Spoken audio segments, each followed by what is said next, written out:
Bom dia, gente. Sexta-feira de manhã, trouxe aqui, ó, uma devocional quentinha pra gente aprender um pouco mais da palavra de Deus.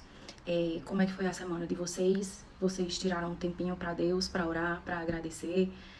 Conseguiram atingir os objetivos da semana?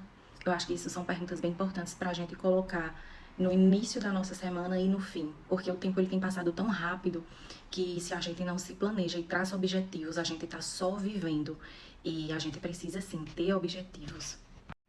E hoje, na nossa devocional, eu vou trazer uma receitinha de bolo fácil, para a gente conseguir os nossos objetivos com o Senhor. Ele é o dono de tudo, Ele é o nosso Pai. Então, quando a gente recorre para Ele, com certeza Ele vai nos ouvir. Talvez a resposta não seja aquilo que a gente quer. Às vezes por capricho nosso, faltando uma unha. Talvez por capricho nosso, mas Ele vai nos responder. E o silêncio de Deus também é resposta, tá? Mas vamos lá, eu vou falar de outra receitinha de bolo que a gente precisa fazer. Então vamos lá, a passagem está em 1 Samuel, capítulo 7, do versículo 5 ao 17. E a história é que Samuel, ele é rei, e ele determina para a galera lá de Israel ir congregar em Mispa, tá? Então vamos lá, gente, vamos todo mundo congregar em Mispa, porque o rei, né, Samuel, iria estar orando, intercedendo pela vida deles. E aconteceu que quando os filisteus souberam disso, eles se organizaram para ir lá guerrear, para ir lá acabar com tudo. Porque é sempre assim, né? A gente não pode fazer nada, que sempre tem alguém que vai se levantar contra a gente.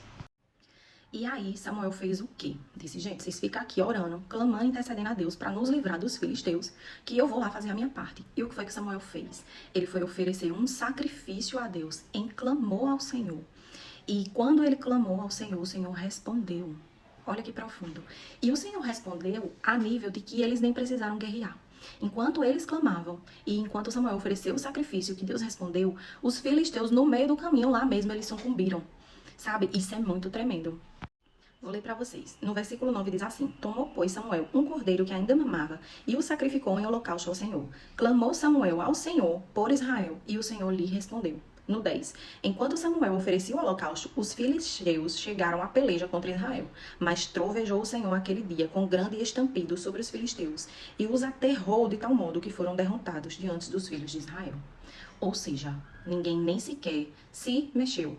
O Senhor mesmo trovejou e mesmo abateu contra eles, e eles sucumbiram, e a batalha foi ganha.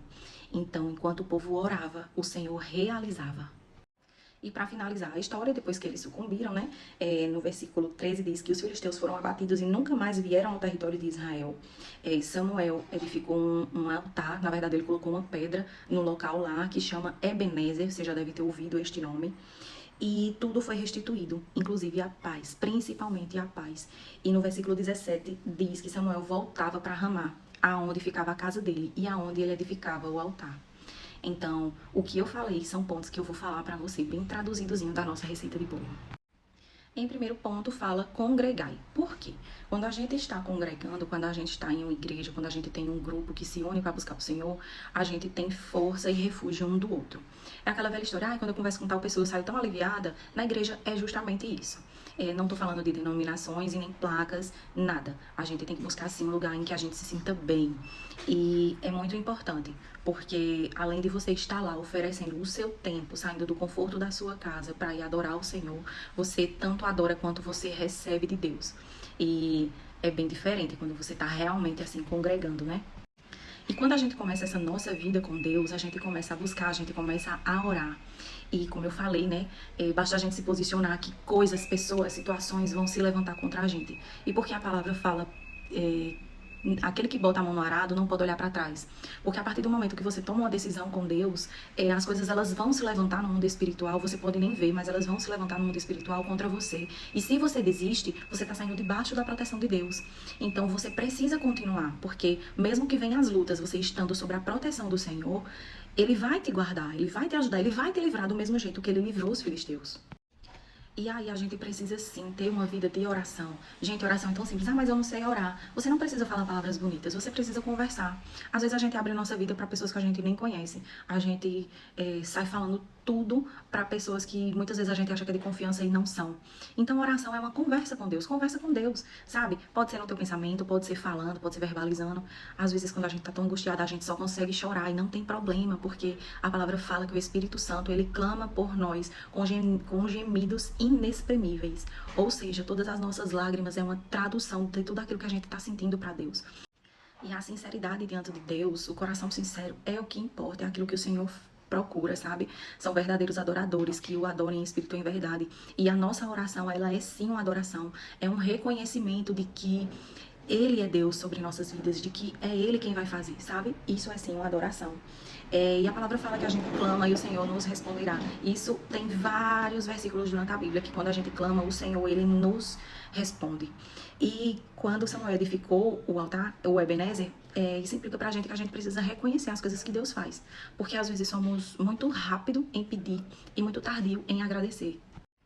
Quando a gente tá lá na angústia, no desespero, querendo alguma coisa, a gente é rápido em ir lá orar, até mesmo sim fazer um sacrifício, fazer um jejum, ou renunciar a algumas coisas, porque a gente quer algo em troca, porque a gente tá com a corda no pescoço e a gente precisa de um socorro. Mas muitas vezes, quando o Senhor nos socorre, a gente nem sequer volta para agradecer, a gente nem sequer reconhece. A gente procura inúmeras possibilidades, porque não sei quem me ajudou, porque não sei o que aconteceu, mas a gente raramente reconhece de que foi o Senhor, sabe? E a gente precisa sim reconhecer que Deus é quem faz as coisas, tudo é dele, tudo é para ele, tudo volta para ele. Para ele é a honra e a glória, sabe? E se não for ele, nada será. E por fim, a palavra fala que tudo foi restituído, a paz foi restituída e Samuel voltou para sua casa, aonde estava o seu altar ao Senhor. E a nossa casa, é na nossa intimidade que está o nosso altar ao Senhor. É necessário sim congregar, a gente vai para a igreja para adorar, a gente vai para a igreja também para se encher da palavra de Deus, mas o nosso altar, ele está na nossa intimidade, ele está na nossa casa. Não adianta você ir na igreja uma vez na semana e achar que você está suprido para suportar todas as coisas que vão vir, porque não tá. Você não se alimenta só um dia na semana. A semana tem 7 dias, você só come uma refeição. Não é assim. A nossa vida espiritual, ela é como a nossa carne. Ela precisa estar sendo alimentada. A nossa carne alimentada, eu falo de comer, tá? E não de pecar. E é necessário, sabe? Eu sei que não é o hábito de muitas pessoas. Não era o meu também, não era. De verdade, não era. Eu tinha muita dificuldade em abrir a Bíblia. Eu geralmente me alimentava das coisas que eu via no Instagram. Eu seguia muitas páginas de pastores, de profetas, e eu me alimentava de Instagram. Mas por que eu estou buscando outro caminho se eu tenho a fonte? A fonte está aqui. É o Senhor falando diretamente comigo. Eu oro e o Senhor me responde cara a cara. Então eu te desafio a fazer uma semana diferente, um fim de semana diferente, tirar um tempo hoje, agradecer ao Senhor por tudo que aconteceu na tua vida essa semana, de bom ou de ruim, porque as coisas ruins que acontecem, elas servem para nos ensinar. O pior que seja, algo ela vem nos ensinar e começa uma nova semana diferente. Coloca como meta, nem que seja um versículozinho por dia, sabe? Começa a ter uma intimidade com Deus, porque a receita de bolo tá aí. Você ora, você se sacrifica, o Senhor te responde. E depois, quando você reconhece, tudo te é restituído. E aí você volta para sua casa, para sua intimidade, para sua comunhão com Deus. E ter uma vida de comunhão com Deus é tão importante porque as adversidades, elas vêm sim, elas vêm para mim e elas vêm muito, mas eu sei em quem eu estou firmada, eu sei aonde eu encontro o meu socorro, eu sei aonde eu encontro minhas respostas e ainda que tudo dê errado, aqui nesse mundo físico, eu sei que no mundo espiritual eu estou em uma batalha com o Senhor. E essa batalha ela já foi vencida na cruz do Calvário. Então o inimigo ele não tem poder, sabe? As coisas podem dar errado agora, nesse momento, mas a promessa de Deus ela vai se cumprir e nós já somos mais do que vencedores. Então é isso, muito obrigada por assistir tudo. Espero que Deus tenha abençoado a vida de vocês, assim como Ele me abençoou nessa manhã com essa palavra. Se você gostou, lá vai o YouTube, curte e compartilha, se inscreve aí no canal, sabe? A gente compartilha tanta besteira, tanto meme, tanta fofoca, e a gente não tira um tempo para compartilhar uma palavra de Deus que talvez não tenha chegado em você, profundo, no teu coração, mas que talvez chegue na vida de uma pessoa e seja um divisor de águas na vida dela, sabe? Então eu falo sempre isso. A gente quer ser usado em grandes coisas, mas nas pequenas coisas a gente não faz. Então faz aquilo que tá no teu poder, faz aquilo que tá ao teu alcance, mas não deixa de fazer.